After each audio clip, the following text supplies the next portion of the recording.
रियासत के सबसे सीनियर मोस्ट पॉलिटिशियन जिनको सब लोग अबव द पार्टी लाइंस इज्जत करते हैं, farmer chief minister, farmer union minister doctor Farooq Abdullah साहब का मैं कांग्रेस हेडक्वार्टर पे वेलकम मैं आ जाऊंगा वहीं आ जाऊंगा। कांग्रेस हेडक्वार्टर पे मैं वेलकम करता हूं और ये कहना चाहता हूं कि जम्मू में हमने कुठवा उधमपुर सीट पे बड़े बेहतरीन और ताकत से हमने इलेक्शन लड़ा, नेशनल कॉन्फ्रेंस और कांग्रेस ने,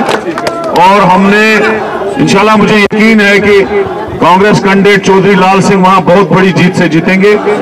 इसी तरीके से हमने जम्मू में जो कल वोटिंग होने जा रही है, रमन भल्ला साहब उठाए हैं, वहां भी नेशनल कॉन्फ्रेंस पूरी ताकत से हमारे साथ खड़े रहे, तो इंशाल्लाह मुझे यकीन है वो सीट भी हम पूरी ताकत से जीत रहे हैं। बड़ा सवाल कश्मीर में, कश्मीर की जो 3 सीटें हैं, उधमपुर, एक मिनट, ये जो रजौरी, पुंछ, अनंतनाग, श्रीनगर और बारामूला, तीनों पे नेशनल कॉन्फ्रेंस के कैंडिडेट है।